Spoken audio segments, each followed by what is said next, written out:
अच्छा, binocular single vision क्या है कि हमारे पास दो आइज़ हैं, दोनों में दो इमेज बनते हैं अलग अलग रेटिना पे, उन दोनों को मिलाकर एक ही इमेज बनाना, ठीक है। So fusion of these two images, fusion of two foveal images, दो फोविया पे जो इमेज बने इनको फ्यूज करना, fusion of two foveal images of an object to unified as one, ठीक है, सिंगल इमेज, ठीक है, into unified perception of a single image. This is called binocular single vision. ये हमारे पास डेवलप होती है at 6 months of age, by birth नहीं होती, ठीक है। इसका एडवांटेज ये है कि हमारे पास देखिए दो आंखों से हमारे पास इमेज बनेगा तो हमारे पास जो है वो ज़रा उसकी अच्छी से लेंथ विड्थ हाइट वगैरह पता चलेगी, ब्रॉड हमारे पास व्यू आएगा, लार्जर व्यू मिलेगा, और हमारे पास दोनों आइज़ का, एक का ब्लाइंड स्पॉट फॉर एग्जांपल ये और एक का ये, तो वो आपस में एक दूसरे को ओवरलैप कर देंगे तो ज़्यादा अच्छी कंपेंसेट करके अच्छा व्यू मिलेगा, ठीक है। अब हमारे पास इसके 3 ग्रेड्स होते हैं। सबसे पहला काम क्या, बाइनोक्यूलर विजन में सबसे पहला काम होता है हमारे पास साइमल्टेनियस परसेप्शन। सबसे पहले लाइट गई, यहाँ पर परसेप्ट हुई, रेटिना के ऊपर इमेज बना, फिर इन दोनों की ब्रेन में जाके फ्यूजन हुई। First one is the simultaneous perception, second आ गया मेरे पास फ्यूजन, फ्यूज हो गई, और थर्ड काम क्या है हमारे पास, दैट इज स्टीरियोप्सिस, यानी कि उसकी लेंथ हाइट और विड्थ तीनों चीज़ें पता चलना, लेंथ विड्थ हाइट तीनों पता चलें, दैट इज स्टीरियोप्सिस। अब अगर मेरे पास परसेप्शन में मसला है, यानी कि वो रेटिना के ऊपर सही से इमेज नहीं बन रहे, परसेप्शन में मसला है, तो वो क्या है कि that is called as confusion. अगर परसेप्शन में मसला है हमारे पास, यानी कि इमेज सही से परसेप्शन में मसला नहीं हुआ, एक दूसरे के ऊपर यूँ चढ़ी हुई इमेज नजर आएंगे, दैट इज़ कन्फ्यूजन। अगर दो अलग अलग इमेजेस, एक आई से कुछ नजर आया और दूसरी से कुछ डिफरेंट, तो दैट इज़ डिप्लोपिया। अगर फ्यूज सही, ठीक है, अगर हमारे पास परसेप्शन का मसला तो कन्फ्यूजन, अगर फ्यूज सही नहीं हुई तो डिप्लोपिया, और अगर हमारे पास स्टीरियोप्सिस लेंथ विड्थ हाइट वगैरह सही वगैरह नहीं पता चलिए एडेप्टिव मैकेनिज्म कोई और मसला हो सकता है, लाइक सप्रेशन का, accommodative abnormal retinal correspondence, abnormal head posture या एम्ब्लायोपिया हो सकता है। अच्छा, व्हाट इज एम्ब्लायोपिया? एम्ब्लायोपिया क्या होता है? Amblyopia is actually lazy I. इसमें होता क्या है हमारे पास बेसिकली, जब फॉर एग्जांपल हमारे पास एक बच्चा है, आमतौर पर ये फर्स्ट 8 to 9 ईयर्स में होता है, एक बच्चा है उसको इस एक आंख से सही नज़र आता है और इस एक आंख से सही नज़र नहीं आता, उसकी ये वाली एक आंख थोड़ी उसमें उसे थोड़ा कम नज़र आता है, तो ऑब्वियसली वो उसे देखना ही छोड़ देगा, वो इस सही वाली आंख से सही देखेगा और ये इस तरह लेज़ी आई बन जाएगी, इसको हम एम्ब्लायोपिया कह देंगे, ठीक है, और ये वाली करेक्ट हो जाएगी। तो इट कैन बी, इसके कॉजेज स्ट्रैबिस्मस, यानी कि एक स्ट्रैबिस्मिक आई है, इसके उसमें स्क्विंट है, उसे सही नज़र नहीं आ रहा था तो उसने उसे देखना छोड़ दिया, स्ट्रैबिस्मिक एम्ब्लायोपिया। नो इमेज, ये रिड्यूस इमेज फॉर्मेशन थी इसमें, तो उसने उसमें देखना छोड़ दिया, या फिर कोई रिफ्रैक्टिव एरर्स। तो 3 causes, strabismic amblyopia, reduce image formation, या फिर कोई रिफ्रैक्टिव एरर हो सकता है जिसकी वजह से उसे कम नज़र आता था और उसने उस आंख से देखना छोड़ दिया। अब वो refractive error, it can be an isotropic amblyopia, यानी कि एन आई सिर्फ एक आई से में उसका रिफ्रैक्टिव एरर है और दूसरी में वो ठीक है, तो करेक्ट वाली से देखेगा, रिफ्रैक्टिव एरर वाली में से नहीं। An isometropic amblyopia. Isometropic, isometropic means दोनों आइज में हमारे पास रिफ्रैक्टिव एरर है, तो ये बायलैटरल एम्ब्लायोपिया होगा, ये एस्टिग्मेटिज्म। इसकी क्लिनिकल फीचर क्या है कि हमारे पास हमें पता क्या चलेगा, जब हम विजुअल एक्यूटी देखेंगे तो उसकी रिड्यूस्ड मिलेगी हमारे पास, ठीक है।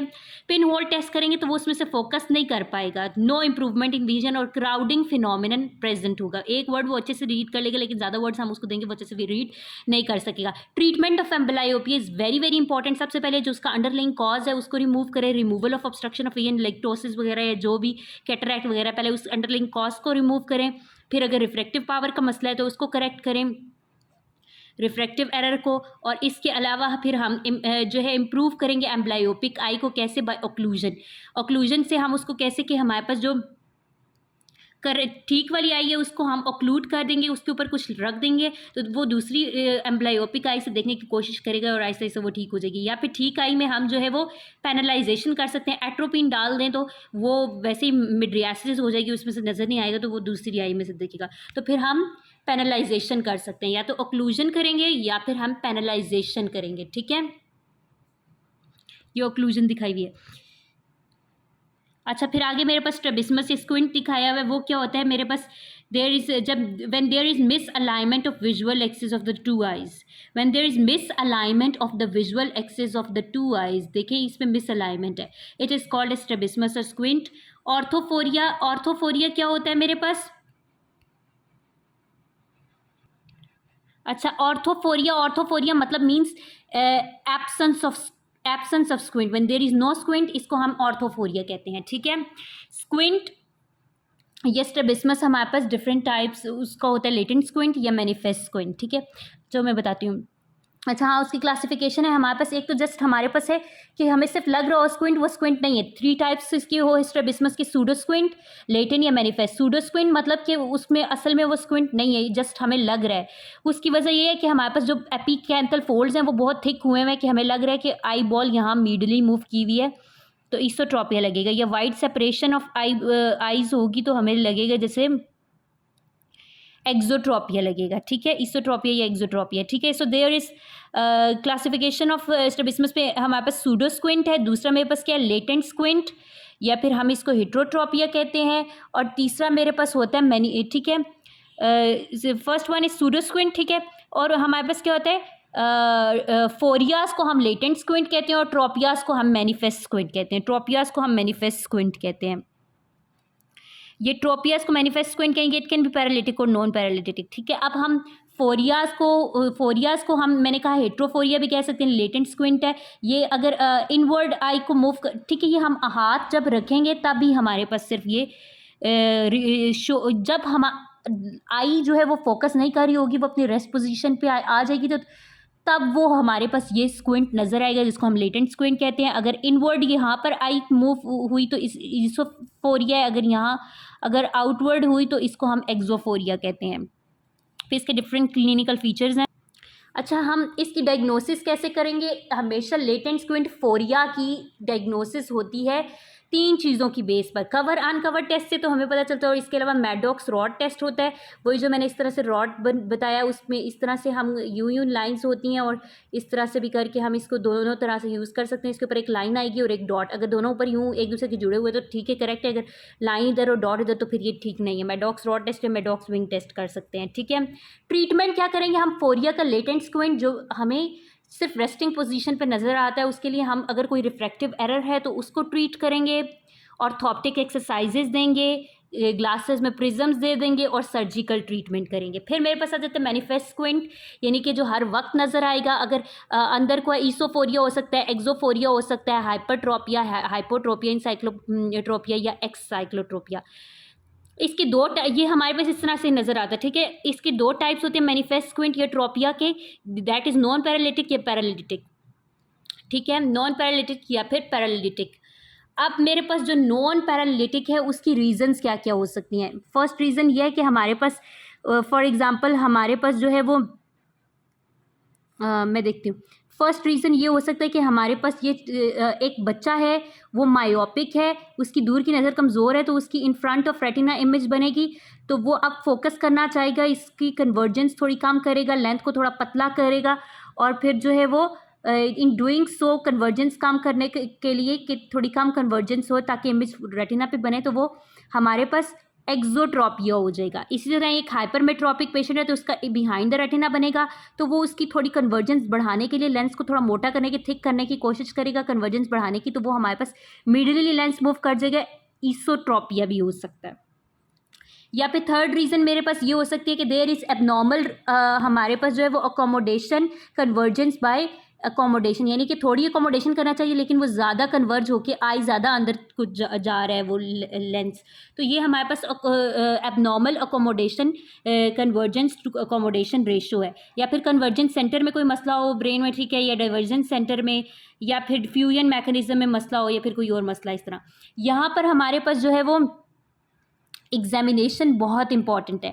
एग्जामिनेशन कैसे? सबसे पहले आपने विजुअल एक्यूटी उसको चेक करना है, ये कितने हैं, ये कितने हैं, विजुअल एक्यूटी चेक की, उसके बाद आपने उसके एक्स्ट्रा ऑक्यूलर मसल्स जो एज बनाते हैं वो चेक किया, फिर कवर अनकवर टेस्ट किया, उसके बाद हमने ये 3 काम हो गए, visual acuity, extra ocular muscles, manifest squint के लिए मैं बता रही हूँ जहाँ आपको स्क्विंट नज़र आ रहा है उन लोगों में। विजुअल एक्यूटी चेक की, सबसे पहले ये कितने हैं, ठीक है। फिर एक्स्ट्राओक्यूलर मसल की मूवमेंट चेक की, अगर वो रिस्ट्रिक्ट है, अगर वो ठीक है तो नॉन पैरालिटिक है, अगर वो नहीं है ठीक तो वो पैरालिटिक स्क्विंट होगी। फिर कवर अनकवर टेस्ट किया, उससे भी हमें पता चलेगा। देन हम हर्शबर्ग, ठीक है, हर्शबर्ग रिफ्लेक्शन टेस्ट करेंगे, फिर प्रिज्म एंड कवर टेस्ट करेंगे, फिर क्रिम्सी कॉर्नियल रिफ्लेक्स करेंगे। ये आपको पता है कि हर्शबर्ग लाइट मारते हैं, दोनों के अगर उनमें डिफरेंस आ जाता है, एक जगह पर नहीं बनती है तो फिर उसको मैयर करें कि कितना डिफरेंस है।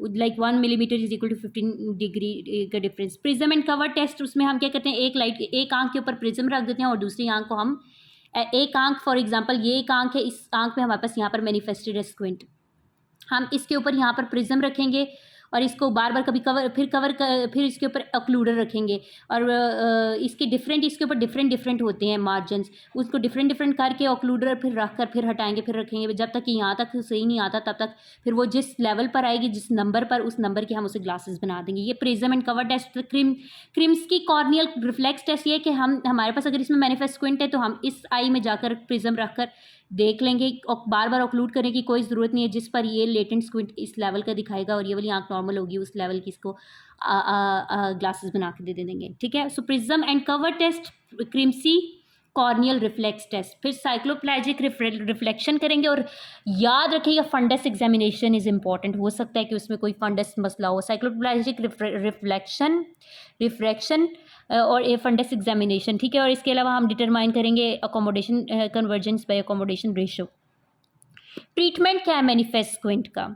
नॉन पैरालिटिक स्क्विंट है, पैरालिसिस नहीं है, एक्स्ट्राओक्यूलर मसल सारी ठीक हैं, लेकिन हमारे पास फिर भी वो उस बंदे को स्क्विंट नज़र आ रहा है, तो हम क्या करेंगे, सबसे पहले देखेंगे अगर उसको कोई रिफ्रैक्टिव पावर का मसला है तो रिफ्रैक्टिव पावर ठीक करेंगे।